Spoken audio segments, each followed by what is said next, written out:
Computer का top MCQ question review करेंगे।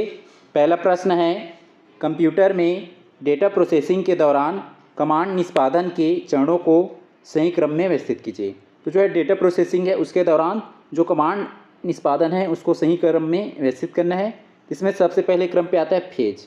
Phase में क्या हो, जो निर्देश है प्राप्त निर्देश है, इसमें जो है इसके माध्यम से फेज के माध्यम से क्या होता है, निर्देश प्राप्त होता है। अब जो प्राप्त निर्देश है उसके अर्थ को समझना और समझकर उसको डिकोड करना, ये हो जाएगा डिकोड करना। ये दूसरे नंबर पे। पहले क्रम पे क्या हुआ, फेज में निर्देश हमें प्राप्त हुआ, मतलब जो ये सिस्टम को निर्देश प्राप्त हुआ डेटा प्रोसेसिंग के दौरान। अब ये प्राप्त निर्देश को क्या करेगा, ये उसके अर्थ को समझेगा और उसके अर्थ को समझ कर डिकोड करेगा। डिकोड करने के बाद क्या करेगा, वो एग्जीक्यूट करेगा, मतलब उसको क्रियान्वित करेगा, इम्प्लीमेंट करेगा कि जो निर्देश है उसके अनुसार उसको एग्जीक्यूट करेगा। तो ये हो जाएगा तीसरे क्रम पे। अब ये एग्जीक्यूट करके बाद जो है जो हमें परिणाम मिलेगा, रिजल्ट मिलेगा, उसको क्या कर लेगा, ये स्टोर कर लेगा। हो जाएगा चौथे क्रम पे स्टोर करना। पहले क्रम पे आ जाएगा ये के फेज, उसके बाद जो है दूसरे नंबर पे आ जाएगा ये डिकोड जे, और डिकोड के बाद ही हो जाएगा एग्जीक्यूट एल, और लास्ट में हो जाएगा एम। शुरू में के, तो ऑप्शन ए में नहीं है और डी में नहीं है। ए और डी को हटा दिए, के बाद जे, के बाद जे, बी में नहीं है, बी भी हट जाएगा। तो इसका आंसर हो जाएगा ऑप्शन सी, जिसमें शुरू में हो जाएगा के बाद जे, जे के बाद एल, एल के बाद एम। तो इसका आंसर हो जाएगा ऑप्शन सी।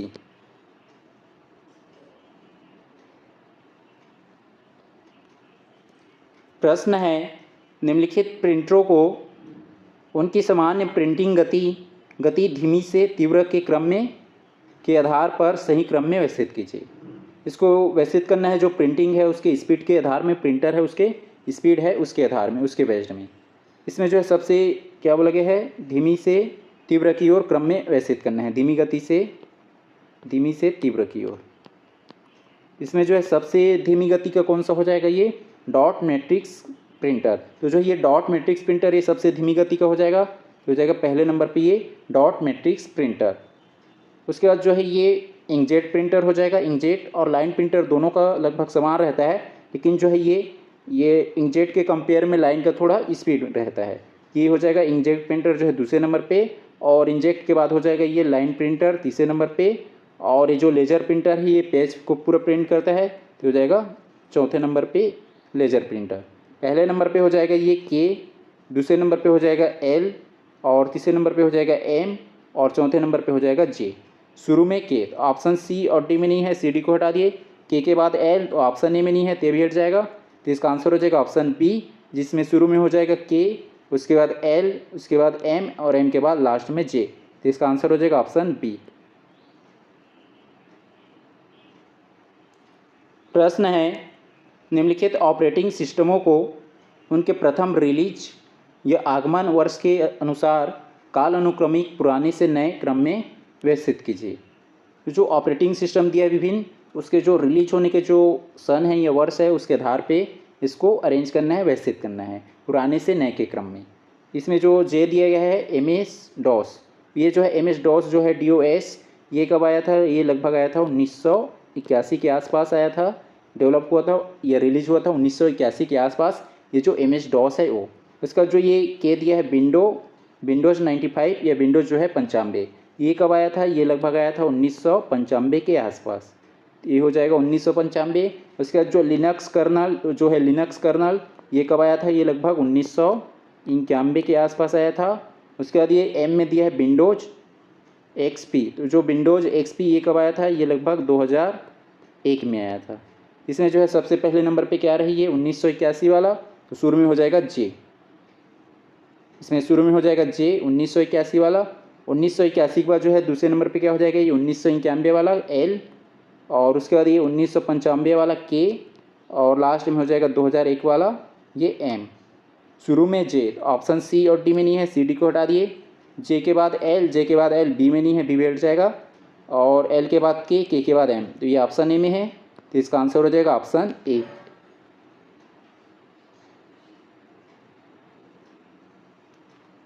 प्रश्न है, निम्नलिखित ऑप्टिकल और फ्लैश स्टोरेज मीडिया को उनकी मानक संग्रहण क्षमता या स्टोरेज कैपेसिटी के बढ़ते क्रम में कम से अधिक में व्यवस्थित कीजिए। बढ़ते क्रम में अरेंज करना है, जो है इसको जो है बढ़ते क्रम में अरेंज करना है, कम से अधिक की ओर में असेंडिंग ऑर्डर में। ये जो जे में दिया है डीवीडी सिंगल लेयर, जो डीवीडी सिंगल लेयर तो इसकी जो स्टोरेज कैपेसिटी कितना होता है 4.7 GB, 4.7 GB होता है। और डबल लेयर में कितना होता है ये लगभग 8.5, डबल लेयर में ये 8.5 GB का होता है और सिंगल लेयर में ये 4.7 GB का। ये सिंगल लेयर का बोला है इसलिए क्या हो जाएगा ये 4.7 GB। सेकेंड दिया है के सी डी की कैपेसिटी कितना होता है लगभग ये 700 MB के आसपास रहता है, ये 700 MB के आसपास सी डी जो है। उसका जो दिया है ब्लू रे डिस्क, तो ब्लू रे डिस्क इसकी जो कैपेसिटी कितना होता है, इसकी जो कैपेसिटी होता है 25 GB रहता है ब्लू रे डिस्क का। उसका जो एम में दिया है पेन ड्राइव, तो पेन ड्राइव का जो रहता है ये 32 GB, 64 GB और आगे और आता है ये टेराबाइट में भी आता है। यहाँ पे जो है 32, 64 GB और टेराबाइट में भी रहता है पेन ड्राइव। अब इसको क्रम में अरेंज कर लेंगे, बढ़ते क्रम में असेंडिंग ऑर्डर में। असेंडिंग ऑर्डर मतलब कम से अधिक की ओर, ये इसी को बोला जाता है अवरोही क्रम। तो ये पहले नंबर पे क्या आ जाएगा ये 700 MB वाला कम से अधिक की ओर अरेंज करना है, तो 700 MB वाला जाएगा के पहले नंबर पे। 700 के बाद कौन सा दिख रहा है ये 4.7 GB वाला, ये जे के बाद हो जाएगा जे।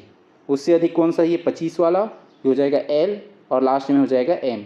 शुरू में आ जाएगा के जो है जिसमें नहीं है उसको हटा देंगे, ऑप्शन बी में नहीं है और सी में नहीं है, बी और सी को हटा दिए। के बाद जे ऑप्शन ए में नहीं है तो भी हट जाएगा, तो इसका आंसर हो जाएगा ऑप्शन डी। ये के बाद हो जाएगा जे के बाद एल के बाद एम, ये ऑप्शन डी में है तो इसका आंसर हो जाएगा ऑप्शन डी। प्रश्न है सूचना खोजने की प्रक्रिया के दौरान एक यूजर द्वारा किए जाने वाले कार्यों को तार्किक क्रम में व्यवस्थित कीजिए। जो सूचना हम क्या कर रहे हैं सर्च कर रहे हैं, तो उस प्रोसेस के दौरान जो है एक यूजर द्वारा किए जाने वाले जो कार्य की जो तार्किक क्रम है उसको बताना है लॉजिक क्रम को। इसमें जो है सबसे पहले क्रम पे क्या करेंगे, जो यूजर द्वारा वेब ब्राउज़र में सर्च क्वेरी या कीवर्ड्स टाइप करना। तो जो है जो वेब ब्राउज़र जैसे क्या हो गया क्रोम का वेब ब्राउज़र हो गया, अब क्रोम के वेब ब्राउज़र में गए हम और कीवर्ड जैसे हम सीजी वेपम ये क्या किए सर्च किए, ये जो है सीजी वेपम क्या हो गया ये कीवर्ड्स हो गया, ये टाइप किए। तो हो जाएगा पहले नंबर पे हम वेब ब्राउज़र में जाएंगे और सर्च क्वेरी में कीवर्ड्स क्या सर्च करेंगे, जैसे क्या है कीवर्ड टाइप करेंगे सीजी वेपम। अब ये जो है सीजी वेपम हम टाइप कर लिए।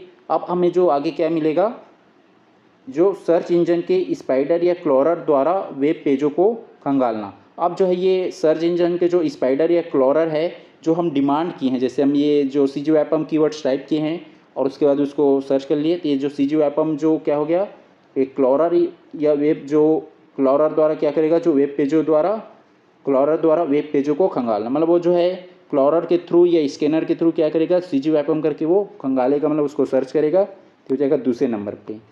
अब ये जो है सर्च कर लिया, अब सर्च करके हमें जो परिणाम मिलेगा रिजल्ट, तो क्या होगा सर्च इंजन द्वारा इंडेक्सिंग के आधार पर परिणाम प्रदर्शित करना। अब जो है सर्च इंजन के द्वारा क्या होगा, जो इंडेक्सिंग जैसे हम सीजी वेपम करके सर्च किए तो उसका जो परिणाम है रिजल्ट जो है आ जाएगा जो प्रदर्शित करेगा, तो हो जाएगा तीसरे नंबर पे। अब जो है प्रदर्शित किया, अब जो है यूजर द्वारा प्रासंगिक हाइपरलिंक पर क्लिक करके वांछित जानकारी प्राप्त करना। अब जो है ये हाइपरलिंक पे ये जो आएगा लिंक उस पर हम जो है चले जाएंगे और हमें वांछित जो जानकारी है डिमांड है इसमें मिल जाएगा, ये हो जाएगा चौथे नंबर पे। शुरू में हो जाएगा ये के, दूसरे नंबर पे हो जाएगा एल, तीसरे नंबर पे हो जाएगा जे और चौथे नंबर पे हो जाएगा एम। शुरू में के, तो ऑप्शन ए में नहीं है और डी में नहीं है, ए और डी को हटा दिए। के बाद एल, के बाद एल, डी में नहीं है बी भी हट जाएगा और एल के बाद जे के बाद एम, ये ऑप्शन सी में है, तो इसका आंसर हो जाएगा ऑप्शन सी।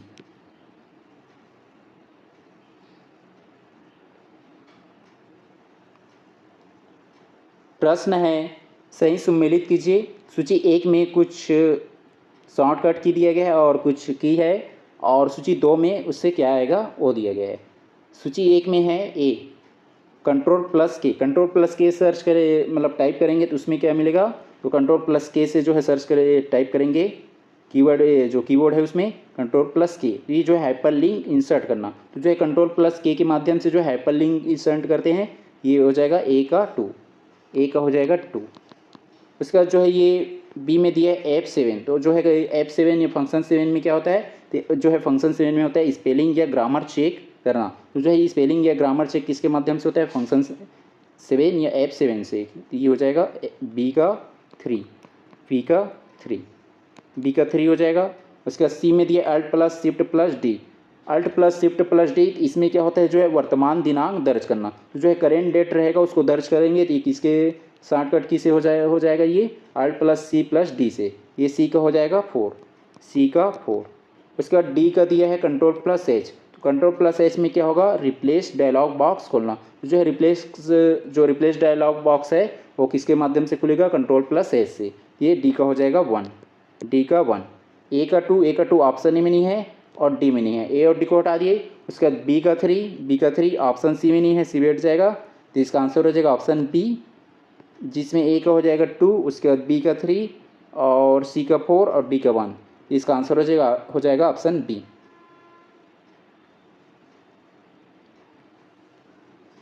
प्रश्न है सही सम्मिलित कीजिए।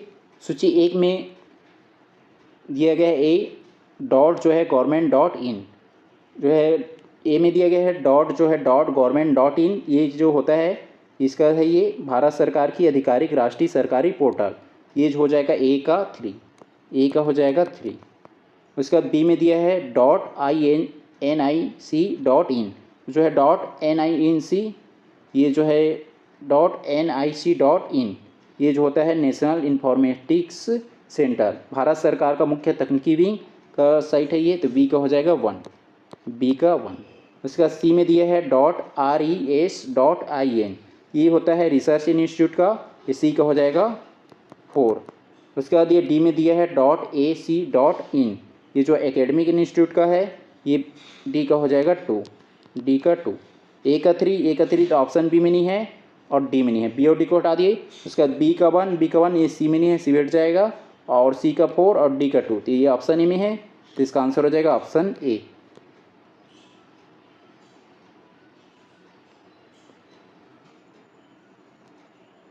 प्रश्न है सही सम्मिलित कीजिए। सूची 1 जिसमें जो वायरस का नाम दिया गया है, और सूची 2 उसमें उसकी विशेषता या उसका जो क्या वर्क करता है उसको दिए गए।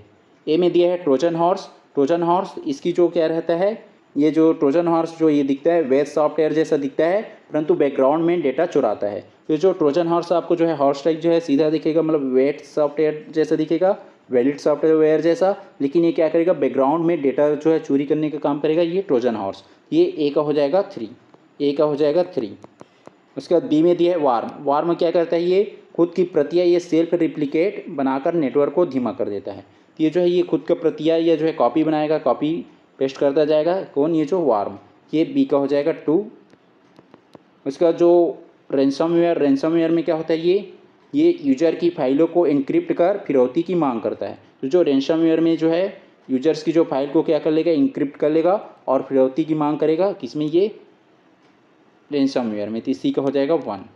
उसके बाद डी दिया है स्पाईवेयर। स्पाईवेयर में क्या होता है, यूजर की गतिविधियों पर छुपकर नज़र रखना और जानकारी भेजना। तो ये जो है स्पाईवेयर में क्या होता है, जो यूजर है उसकी एक्टिविटीज़ पर क्या करता है, ये नज़र रखता है, छुपकर नज़र रखता है और उसकी जो इन्फॉर्मेशन है उसको भेजने का काम करता है। ये डी का हो जाएगा 4, डी का 4। ए का 3 ऑप्शन डी में नहीं है, डी हट जाएगा। उसके बाद जो है बी का 2 हो जाएगा, बी का 2 ऑप्शन ए में नहीं है तो ए हट जाएगा। और ये बी में भी नहीं है, बी भी हट जाएगा। और उसके बाद जो है ये सी का 1 इसमें दिया है और डी का 4 ये ऑप्शन सी में है। तो इसका आंसर हो जाएगा ऑप्शन सी। प्रश्न है सही सम्मिलित कीजिए। सूची 1 में दिया गया है, सूची 1 में है ए डॉट वेब। डॉट वेब जो इसकी जो किसका है, ये है अनकम्प्रेस्ड उच्च गुणवत्ता वाली ऑडियो फाइल। तो जो ये डॉट वेब जो है ये अनकम्प्रेस्ड हुआ उच्च गुणवत्ता वाली ऑडियो फाइल है। ये हो जाएगा ए का 2, ए का 2 हो जाएगा। उसके बाद बी में दिया MP4 डॉट MP4। ये MP4 किसका होता है, डिजिटल वीडियो और ऑडियो कंटेनर का ये फॉर्मेट होता है। तो ये बी का हो जाएगा 2, सॉरी बी का 3, बी का 3 हो जाएगा। उसके बाद ये सी में दिया है डॉट RTF। डॉट RTF इसका फुल फॉर्म क्या होता है, रिच टेस्ट फॉर्मेट। तो ये हो जाएगा सी का 4, रिच टेस्ट फॉर्मेट, सी का हो जाएगा 4। उसके बाद डी में दिया है MIDI। ये क्या होता है, डिजिटल ऑडियो इंस्ट्रूमेंट डेटा। ये जो है ये ऑडियो इंस्ट्रूमेंट डेटा होता है, डिजिटल ऑडियो में ऑडियो जो है इंस्ट्रूमेंट डेटा, तो डी का हो जाएगा 1, डी का 1। ए का हो जाएगा 2, ए का 2 जो है ऑप्शन डी में नहीं है और ए में नहीं है, ए और डी को हटा दिए। उसके बाद बी का 3 ऑप्शन सी में ए नहीं है तो ऑप्शन सी हट जाएगा। उसके बाद जो है ये सी का 4 दिया है और डी का 1, तो ये ऑप्शन बी में है, तो इसका आंसर हो जाएगा ऑप्शन बी।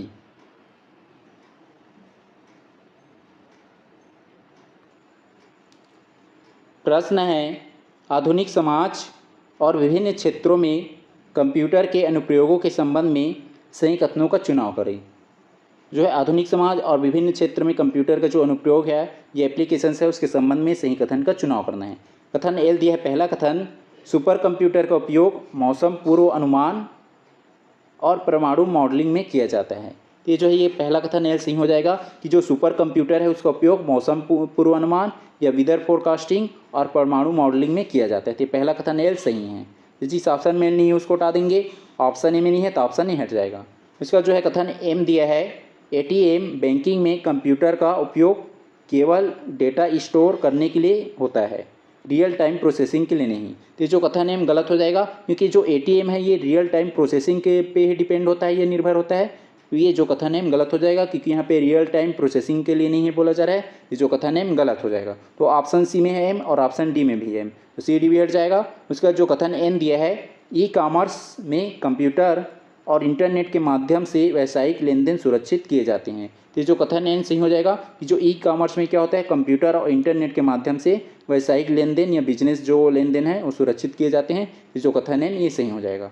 उसके बाद कथन ओ दिया है, शिक्षा के क्षेत्र में कंप्यूटर का उपयोग केवल प्रशासनिक कार्यों तक सीमित है। तो जो कथन एम कथन ओ गलत हो जाएगा कि जो शिक्षा के क्षेत्र में कंप्यूटर का उपयोग केवल प्रशासनिक कार्यों तक सीमित नहीं है, बल्कि इसका जो उपयोग क्या है, ब्रॉड लेवल में है, हर क्षेत्र में, शिक्षा के हर क्षेत्र में या हर भाग में हम जो है उपयोग कर सकते हैं, पढ़ाई के लिए और पढ़ाने के लिए हर एक क्षेत्र में, ना कि केवल प्रशासनिक कार्यों में। इसलिए जो कथन वो गलत हो जाएगा। और इसमें कौन कौन सा कथन सही हो रहा है, कथन एल और कथन एन, केवल जो है कथन एल और एन सही है। तो इसका आंसर हो जाएगा ऑप्शन बी, जिसमें केवल कथन एल और एन सही हैं। प्रश्न है, कमर्शियल और ओपन सोर्स ऑपरेटिंग सिस्टम के संबंध में सही कथनों का चयन कीजिए। तो जो है कमर्शियल हो गया और ओपन सोर्स जो ऑपरेटिंग सिस्टम है उसके संबंध में या उसके बारे में सही कथन का चुनाव करना है। पहला कथन दिया है, एल, लिनक्स और Ubuntu open source operating system के उदाहरण हैं जिनका सोर्स कोड जो है मुफ्त में उपलब्ध है। तो जो कथन एल सही हो जाएगा कि जो लिनक्स हो गया और उबुंटू जो है क्या है, दोनों ओपन सोर्स ऑपरेटिंग सिस्टम है और इसका ओपन सोर्स ऑपरेटिंग सिस्टम का एग्जांपल है और जिसका सोर्स जो कोड क्या होता है ये मुफ्त उपलब्ध होता है। तो जो कथन एल सही है। तो जिस ऑप्शन में एल नहीं है उसको हटा देंगे, ऑप्शन बी में नहीं है तो ऑप्शन बी हट जाएगा। उसका जो कथन एम दिया है, माइक्रोसॉफ्ट विंडोज एक प्रोप्राइटरी या कमर्शियल ऑपरेटिंग सिस्टम है जिसका मालिकाना हक एक निजी कंपनी के पास है। तो जो कथन एम ये भी सही हो जाएगा। उसका जो कथन एन दिया है, ओपन सोर्स ऑपरेटिंग सिस्टम को संशोधित या कस्टमाइज नहीं किया जा सकता। ये जो कथन एन गलत हो जाएगा, क्योंकि जो ओपन सोर्स ऑपरेटिंग सिस्टम है उसको जो है संशोधित या कस्टमाइज कर सकते हैं, लेकिन यहाँ पे नहीं दिए बोला गया है, उसको क्या कर सकते हैं, कर सकते हैं होगा, ना कि नहीं। ये जो कथन एन गलत हो जाएगा। तो जो ऑप्शन डी में है तो ऑप्शन डी हट जाएगा। उसका जो है कथन ओ दिया है, DOS या डॉस एक मल्टीटास्किंग और ग्राफिकल यूजर इंटरफेस आधारित ऑपरेटिंग सिस्टम है। तो जो कथन हो ये भी गलत हो जाएगा, क्योंकि जो डॉस है ये मल्टीटास्किंग नहीं है, ये क्या है, सिंगल टास्किंग है, सिंगल टास्किंग ऑपरेटिंग सिस्टम है। और यहाँ पे क्या दिया, इसको मल्टी नहीं है, क्या है, सिंगल है। और ये ग्राफिकल यूजर इंटरफेस इस पर आधारित नहीं होता है, किस पे होता है, ये कमांड लाइन इंटरफेस। ये जो है सिंगल ऑपरेटिंग सिस्टम है, ये जो सिंगल टास्किंग ऑपरेटिंग सिस्टम है और ये किस पे काम करता है, क्लाइंट, ये जो है कमांड लाइन इंटरफेस पे। इसीलिए जो कथन हो गलत हो जाएगा। तो ऑप्शन सी में हो तो ऑप्शन सी भी हट जाएगा। तो इसमें कौन कौन सा कथन सही हो रहा है, कथन एल और कथन एम, एल एम सही हो रहा है। तो इसका आंसर हो जाएगा ऑप्शन ए, जिसमें केवल एल और एम कथन सही है।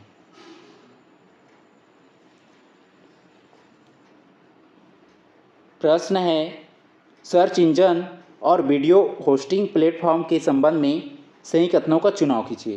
पहला कथन दिया एल, गूगल द्वारा पेज रैंक एल्गोरिदम का उपयोग वेब पेजों की प्रासंगिकता और रैंकिंग तय करने के लिए किया जाता है। तो जो कथन है सही हो जाएगा। जिस ऑप्शन में एल नहीं है उसको हटा देंगे, ऑप्शन सी में नहीं है तो ऑप्शन सी हट जाएगा। उसका जो कथन एम दिया है, अल्टा विस्टा इंटरनेट के शुरुआती दौर का एक बेहद लोकप्रिय सर्च इंजन था जिसे बाद में याहू द्वारा अधिग्रहित कर लिया गया। ये जो कथन है में भी सही हो जाएगा। जो अल्टा विस्टा जो क्या है, इंटरनेट के शुरुआती दौर का एक बेहद लोकप्रिय सर्च इंजन था। तो ये जो कथन है ये सही है। तो जिस ऑप्शन में एम नहीं है उसको हटा देंगे, ऑप्शन ए में नहीं है तो ऑप्शन ए हट जाएगा। उसका जो है कथन एम दिया है, यूट्यूब केवल एक वीडियो शेयरिंग प्लेटफॉर्म है, यह सर्च इंजन की तरह काम नहीं कर सकता। तो जो कथन एम गलत हो जाएगा कि जो यहाँ पे बोला जा रहा है यूट्यूब केवल एक वीडियो शेयरिंग प्लेटफॉर्म है बोला जा रहा है, जबकि ये सर्च इंजन की तरह भी काम करता है। तो जो कथन एन गलत हो जाएगा। तो जिसमें एन है उसको हटा देंगे, ऑप्शन डी में है तो ऑप्शन डी भी हट जाएगा।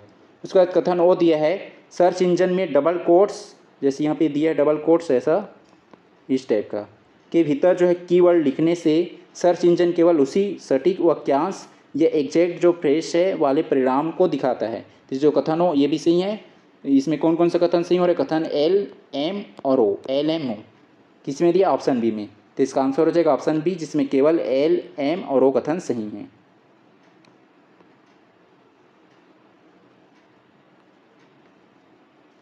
प्रश्न है, कथन है MICR मैग्नेटिक इंक कैरेक्टर रिकॉग्नाइजेशंस को मुख्य रूप से बैंकों में चेक प्रोसेसिंग के लिए एक महत्वपूर्ण इनपुट डिवाइस माना जाता है। तो ये जो कथन सही हो जाएगा।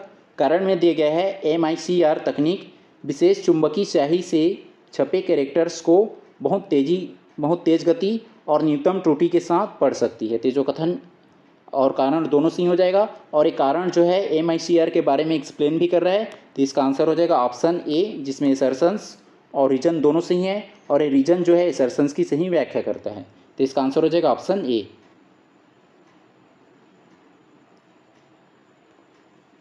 प्रश्न है, कथन है केवल एंटीवायरस सॉफ्टवेयर इंस्टॉल कर लेने से कंप्यूटर हमेशा के लिए सभी प्रकार के नए साइबर खतरों से पूरी तरह से सुरक्षित हो जाता है। ये जो कथन गलत हो जाएगा, क्योंकि जिस एंटीवायरस सॉफ्टवेयर है जिस वायरस के लिए उसी वायरस को हटाने का काम करता है, ना कि सभी को। ये कारण में दिया गया है, एंटीवायरस सॉफ्टवेयर वायरस सिग्नेचर के डेटाबेस के आधार पर ज्ञात मालवेयर की पहचान करते हैं। तो जो ज्ञात मालवेयर है या जो ज्ञात जो वायरस है उसी बस को पहचान करेगा, ना कि सभी को। तो ये जो कारण सही है लेकिन कथन गलत है। ये ऑप्शन ए में दिया है, तो इसका आंसर हो जाएगा ऑप्शन ए, जिसमें असर्शंस गलत है लेकिन जो रीजन है वो सही है। तो इसका आंसर हो जाएगा ऑप्शन ए।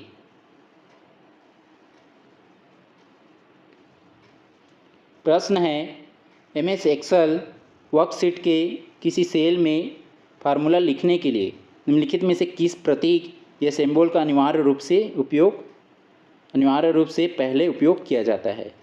जो MS एक्सेल में हम क्या कर रहे हैं, फार्मूला लिख रहे हैं। तो फार्मूला या जो वर्कशीट के किसी सेल में फार्मूला लिखने के लिए तो सबसे पहले जो यूज करते हैं हम लोग इक्वल का साइन या बराबर का साइन। तो इसका आंसर हो जाएगा ऑप्शन बी, इक्वल का साइन। प्रश्न है, ईमेल भेजते समय BCC या ब्लाइंड कार्बन कॉपी फील्ड का उपयोग करने का मुख्य उद्देश्य क्या होता है। जैसे BCC में हम जो है क्लिक किए हैं और BCC के बेस्ट में जो है जो फील्ड का उपयोग करते हुए जो करने का मुख्य उद्देश्य क्या है उसको बताना है। इसमें क्या होता है, मुख्य प्राप्तकर्ता से अन्य सभी प्राप्तकर्ताओं के ईमेल पते को छुपाना। तो जो मुख्य प्राप्तकर्ता मतलब जो रिसीवर है से अन्य सभी मतलब जिसको हम लोग BCC के बेस्ड जो जैसे BCC पे क्लिक किए हैं तो जो है किसी भी को जो रिसीवर है जो प्राप्त करते हैं उसको दिखाई नहीं देगा कि ये मैसेज किसको भेजा गया है यदि हम BCC पे क्लिक करते हैं। तो इसका आंसर हो जाएगा ऑप्शन सी, मुख्य प्राप्तकर्ता से अन्य सभी जो प्राप्तकर्ता है, जो मेन जो प्राप्तकर्ता है रिसीवर है, उसके अलावा जो अन्य जो रिसीवर्स है कि ईमेल पते छुपाने का काम के लिए किसके लिए यूज किया जाता है, BCC का। तो इसका आंसर हो जाएगा ऑप्शन सी।